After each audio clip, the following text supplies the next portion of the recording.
मान कापली तरी मिळत पण मी इमान विकणार नाही.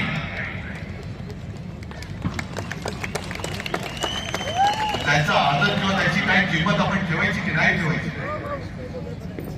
कोणी तुम्ही मोठा केलेला माणूस ओके घेतो, तिकडे जातो, दारूची दुकानं काढतो आणि आपण त्याला निवडून देतो. मला नाही पटले, खरंच नाही पटले. हे संभाजीनगर, हे छत्रपती संभाजीनगर शिवसेना प्रमुखांसुद्धा मला नाही वाटत ते पटलं असतं.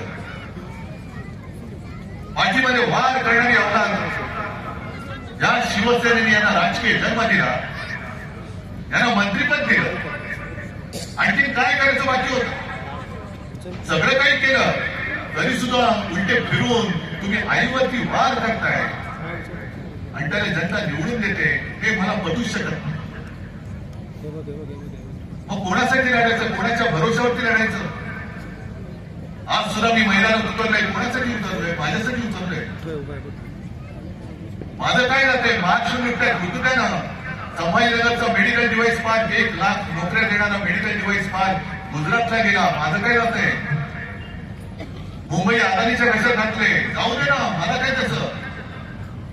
कोल्हापूरला गेलो होतो, राधानगरी, तिथल्या आपल्या केपी पाटील या उमेदवारांनी सांगितलं की आमच्या इथलं पाणी पण अदानीला विकून टाकलं. जाऊ दे ना, माझं काय जातंय?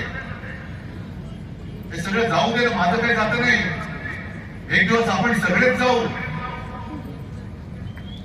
सगळेच जाऊ आणि मग हा महाराष्ट्र जो इकडे सगळे आपण ठेवतो ना, छत्रपती शाहू महाराज, फुले, आंबेडकर, शिवाजी महाराज आहेतच. हा महाराष्ट्र शाहू फुले आंबेडकरांचा आहे का शाह मोदी अदानीचा आहे? याचं उत्तर देणारी निवडणूक आहे आणि हे उत्तर तुम्ही देणार आहात. तुम्ही द्यायचं हे उत्तर. मला पटत नाही, तळमळी मी तुमच्यासाठी बोलतोय.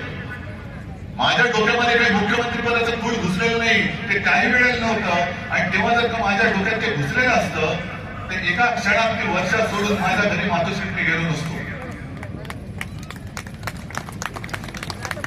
अनेक जण स्वप्न बघतात की वर्षावरती जायचंय, मुख्यमंत्री व्हायचंय. मला काही वाटलं नाही. मला फक्त एवढंच वाटलं, वाईट वाटलं, जरूर वाटलं की शिवसेना प्रमुखांनी